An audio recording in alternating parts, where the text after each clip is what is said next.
Bonsoir tout le monde, ici Monsieur Cacahuète et ce soir nous sommes lundi 18 novembre 2019, il est 22h38.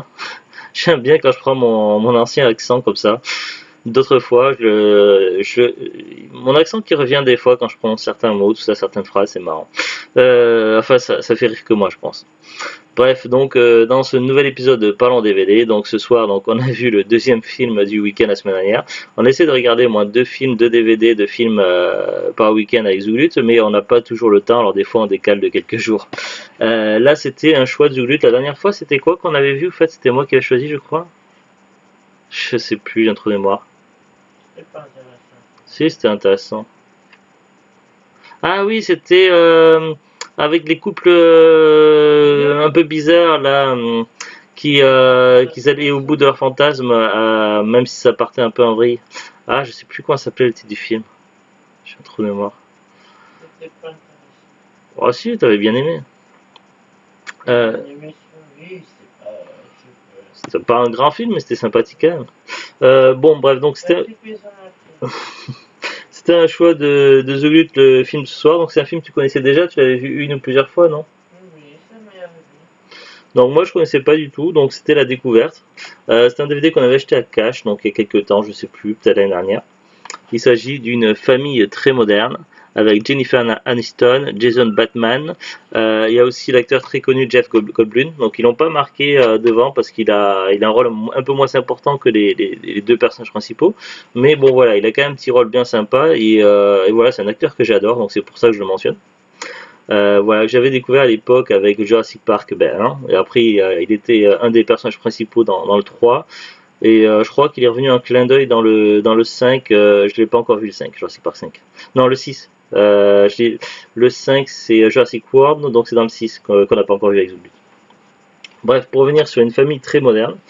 Voilà, on va commencer par le synopsis. En tout cas, c'était une belle surprise. Bon, c'est vrai que le scénario était un petit peu, je perds mes mots, était un petit peu convenu, c'est-à-dire que voilà, je devinais assez vite où le scénario voulait en venir. Néanmoins, la façon dont ça a été tourné, les personnages, tout ça, les acteurs, j'ai trouvé ça le film vraiment très attachant. Voilà, c'est un film qui fait partie pour moi des grands films sentimentaux, donc c'est pas mon genre de prédilection préféré, les comédies sentimentales. Néanmoins, voilà, c'était une très très bonne comédie sentimentale qui fait, pour moi, doit faire partie des meilleures comédies sentimentales. Alors, le synopsis. Alors bon, on a des petites citations de journaux. Donc il y a par exemple Girls qui marque un petit bijou de tendresse et d'humour. Maxi qui marque une histoire d'amour inattendue interprétée par une Jennifer Aniston pétillante. Télé de semaine qui marque des questions sérieuses abordées avec charme et humour. Alors, le scénario. Cassie est une charmante jeune célibataire qui, malgré les objections de Wally, son meilleur ami névrosé, est bien décidée à avoir un enfant même si pour y arriver elle doit se débrouiller toute seule. Elle y parvient avec l'aide d'un séduisant donneur de sperme, sauf qu'une petite intervention va quelque peu compliquer ses plans. Elle ne s'en rendra compte que 7 ans plus tard, lorsque Wally rencontre finalement son adorable bambin quelque peu névrosé. Oui, Carla.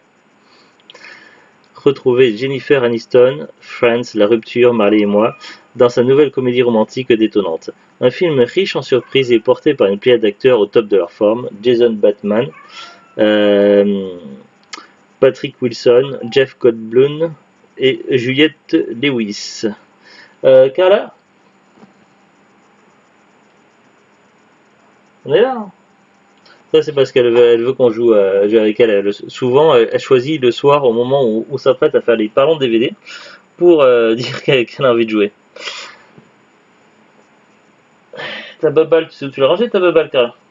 Elle doit être dans le salon. Elle a une balle préférée, une balle fétiche. Bref, c'est pas l'histoire de l'épisode, je suis désolé. Donc, il s'agit de notre chat, Carla. Alors, le film, donc, c'est assez particulier. Alors, donc, on a une première partie qui se déroule, donc, bah, il y a une petite voix off, donc c'est le présent pour nous quand on le voit, mais c'est le passé par rapport à la narration. et après donc il y a voilà une petite partie qui va se passer à une époque et puis après une plus grande partie qui va se passer donc 7 ans plus tard, donc comme c'est indiqué. Donc on a donc deux personnages, donc Cassie et Wally, qui ont eu un début de flirt au tout début quand ils se sont connus, mais comme dans ses habitudes, Wally il a tendance à saboter ses rendez-vous, mais au lieu de ne plus jamais lui adresser la parole comme la plupart de ses flirts, finalement ils sont devenus vraiment très bons amis, voire limite presque les meilleurs amis, ils se confient tout, leurs déboires, tout ça. Donc voilà un petit peu comment on nous est présenté le film. Le truc c'est que sur un coup de tête comme ça, elle va décider de devenir mère célibataire, donc puisque pour elle c'est le moment de devenir mère. Et du coup, elle prépare son projet donc de devenir mère, sauf que lui, il essaie de lui expliquer son point de vue, comme quoi c'est pas forcément une bonne chose tout ça. Et durant la petite fête d'organisation, tout ça, pour préparer ce qui doit être fait, l'insémination, le donneur était sur place, donc il y avait le souci, c'est qu'il y a eu un souci avec le bocal contenant ce qu'il faut. Et, euh, et du coup, elle va devenir mère, mais voilà, le résultat n'est pas le résultat attendu. Comment raconter ça sans spoiler? Sans spoiler, donc du coup, elle va partir donc un peu à la campagne, tout ça pour être pour elle c'est plus adéquat pour New York, c'est pas bien pour élever les enfants, donc elles sont pas. plus adéquat oui pour élever. Elle retourne dans sa ville d'origine. Ce qui est quelque peu ironique, puisque dans la série Friends, elle a une fille avec Ross et elle décide de rester en ville, alors que Monica, la sœur de Ross, elle décide de quitter la ville pour aller à la campagne avec son mari Chandler pour élever les enfants. Donc c'est vraiment le contraire par rapport à Friends, donc c'est un petit peu ironique. Donc ça c'est drôle sur le coup et du coup de par une opportunité ou un petit peu comme ça donc le travail et autres elle décide de revenir à la ville et reprend contact avec Wally. Wally qui découvre du coup l'enfant et se rend compte assez vite qu'il y a énormément de similitudes entre le fils de Casey et lui-même.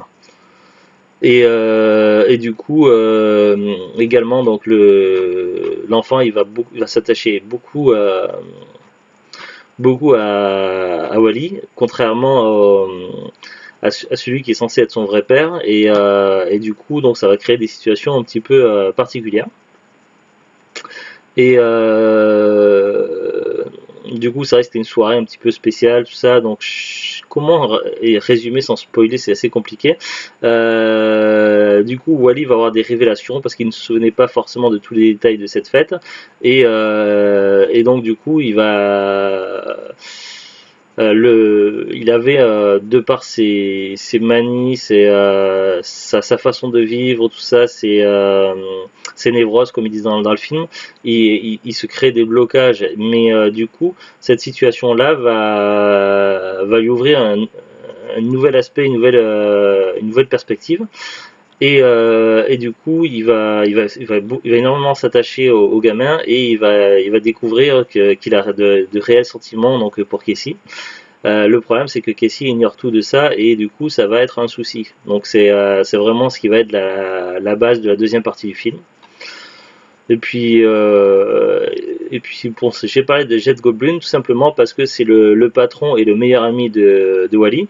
Et donc du coup, Wally se confie régulièrement à son patron, qui est également son meilleur ami. Parfois, il n'hésite pas à le réveiller tard dans la nuit, tout ça. À l'embêter un petit peu. Bon voilà, c'est un petit peu drôle et on retrouve Jeff Goldblum avec sa voix VF habituelle comme dans Jurassic Park, tout ça. Donc je suis très content que ce soit le même doubleur. Donc voilà, parce que c'est vrai qu'il a une voix française bien particulière, l'acteur Jeff Goldblum, donc voilà. Sinon, le film, c'est un film vraiment très touchant, très poignant.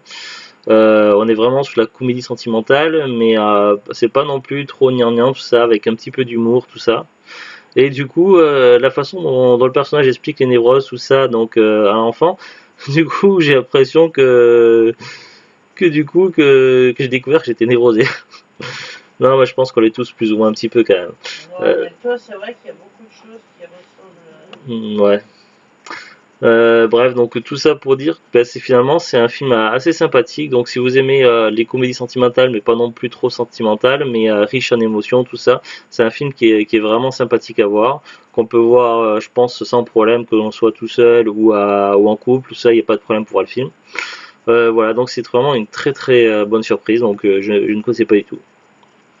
Voilà, pas grand chose à dire de plus. Après, il y a des bonus, moi je les ai pas regardés. Les coulisses, 11 scènes coupées présentées par les réalisateurs, bêtisier, tout ça. Voilà, le DVD on l'avait acheté d'occasion en cash. Je sais pas s'il y avait peut-être un petit peu de rayures ou pas. C'est difficile d'avoir des DVD sans rayures d'occasion. Bon, ça arrive, ou des fois qu'il y a des micro-rayures, tout ça. En tout cas, le film est passé impeccable, sans problème, donc il n'y a pas eu de souci. Alors, donc, pour voir des petites infos supplémentaires. Donc, c'est un film sorti en 2010. Oui, dans tous les pays, Russie, États-Unis, France, Royaume-Uni, donc 2010. Donc là, sur Wikipédia, ils nous remettent le synopsis, donc c'est la même chose. Donc au niveau du casting, donc Jennifer Aniston qui joue Casey Larson, Jason Bateman qui joue rien à voir avec Batman, Batman et Robin, non, c'est Batman B-A-T-E-M-A-N, l'acteur. Donc Jason Bateman qui joue Wally Mars, Jelf Goldblum qui joue Léonard, Juliette Lewis qui joue Debbie. Le personnage de Debbie, c'est vraiment, j'ai pas du tout après accroché par contre. C'est la meilleure copine de Casey et voilà, je la trouve un petit peu, enfin beaucoup agaçante. Patrick Wilson qui joue Roland. Puis après, c'est d'autres acteurs donc moins connus. Donc voilà, je vais pas citer non plus tous les acteurs.